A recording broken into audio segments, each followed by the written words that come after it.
On my farm, I had a lot of blackberries that grew along the creek that flowed through my land.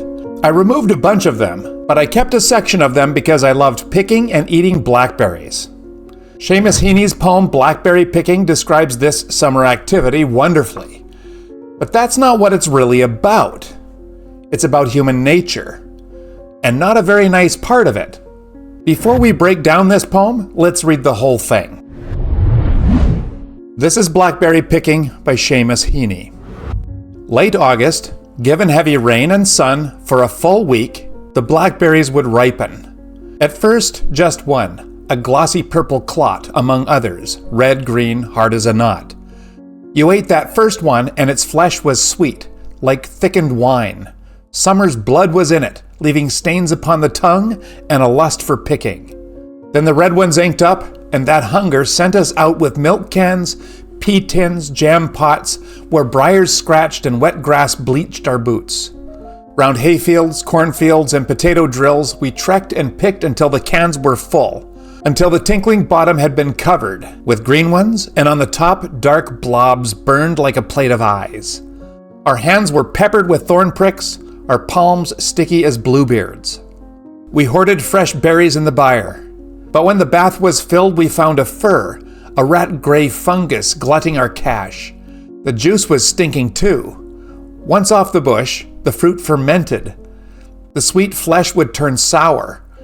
I always felt like crying. It wasn't fair that all the lovely canfuls smelled of rot. Each year I hoped they'd keep, knew they would not. The first lines of this poem are just about the blackberries. Well, almost. There's one word that stands out as unusual. Clot? A glossy purple clot? That's a little incongruous, don't you think? Hold that thought. You ate that first one, and its flesh was sweet, like thickened wine, summer's blood was in it, leaving stains upon the tongue and a lust for picking. Its flesh was sweet, summer's blood, a purple clot. There seems to be a thing going on with the word choice here, no? And it's not like the stains and tongue don't, in a twisted way, complement this weird diction. And speaking of diction, lust for picking?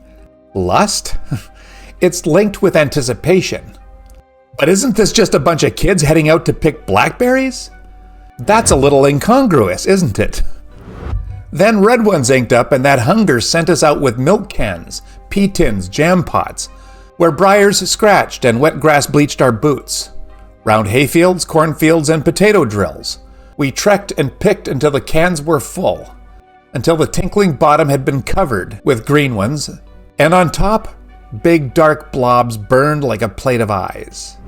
Right after that line about lust for picking, the lust for these berries, comes the word hunger. Hunger sent them out. That's more of the same idea. The diction is suggesting that they are being compelled by a powerful force that's deeper than just wanting blackberries. Then we have some lines that use imagery, metaphor, and automatopoeia to describe blackberry picking. And then, what the heck? On top, big dark blobs burned like a plate of eyes? So we obviously have two things going on here. The nostalgic description of blackberry picking, and also something sinister. And things get even more sinister in the next line. Our hands were peppered with thorn pricks, and our palms were sticky as bluebeards. First the metaphor about the thorn pricks, and then an allusion to Bluebeard. If you are not familiar with Bluebeard, and what made his palms sticky, you need to be. The story of Bluebeard is a famous French folk tale, most notably written down by Charles Perrault in 1697. You can read the story elsewhere, but here are the basics. Bluebeard is a very wealthy French nobleman with a weird-looking blue beard that creeps out everyone who sees it. He's been married a bunch of times, but all his wives have mysteriously disappeared. Eventually, he convinces another young woman to marry him. After the wedding, he gives her a set of keys to his fancy house, and he says that she can go anywhere except in one specific secret room. Of course, as soon as he leaves on a trip, her curiosity gets the better of her and she opens the forbidden door. Inside, she finds the dead bodies of all Bluebeard's previous wives. I guess it's sort of a butcher shop situation. And the young bride is understandably horrified. In her shock, she drops the key, and it gets blood-stained. And later, no matter how hard she tries, she can't clean it off. Eventually, Bluebeard comes back, and he sees the blood on the key. And he realizes that she has disobeyed him. He gets furious and is about to kill her and hang her on a hook in that room, but she stalls him by asking for a time to pray. Meanwhile, her brothers show up just in time, kill Bluebeard, and save her, and in the end she inherits his fortune and she probably lives happily ever after. So now we know what Bluebeard's hands were sticky with, and that allusion adds to the sinister part of this poem, which involves flesh, blood, clots, lust, hunger, and a plate of eyeballs. And then we come to the second part of this poem. We hoarded the fresh berries in the byre, but when the bath was filled we found a fur, a rat-gray fungus glutting on our cache. The juice was stinking too. Once off the bush, the fruit fermented. The sweet flesh would turn sour. The children took all their fresh berries into the cow barn, and they put them in a tub of some kind. This tub emphasizes the abundance of the harvest. And then that word hoarded. This word suggests collecting and keeping large amounts of something, often secretly or selfishly. The word cache suggests some sort of a hidden treasure. Pirates always have caches, and so do highwaymen. And it's not reasonable nor necessary to have that many berries. It's too many to enjoy. But you see, the point is to possess them. That's kind of Bluebeardy. And now all those sinister words begin to make a little more sense. Predictably, the berries go bad. A disgusting furry mold grows on them, and the juice stinks and the flesh turns sour. The children go from this heady joy of abundance to a kind of despair at the unavoidable loss that follows.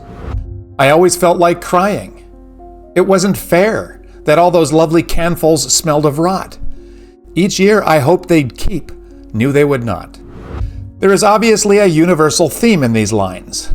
A lot of commentators say that this theme is about the fleeting nature of pleasure and the inevitability of loss.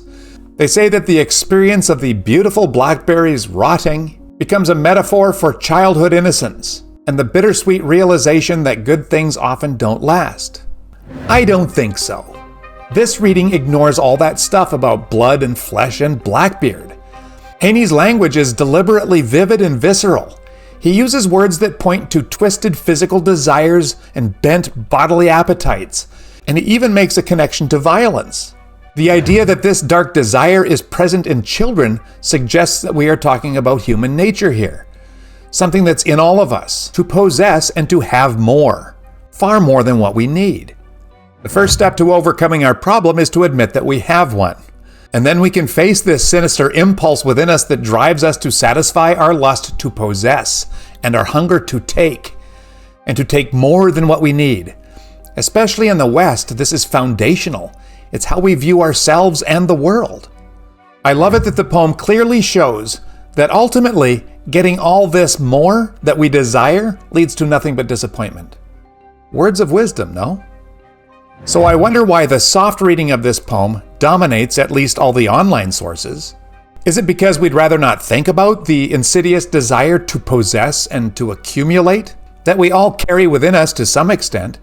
It's much nicer to think wistfully about the lessons that we learn about life's impermanence through the repeated cycle of anticipation and disappointment. It's nicer, but is this really what the poem is about? I don't think so. Thank you, and we'll see you next time.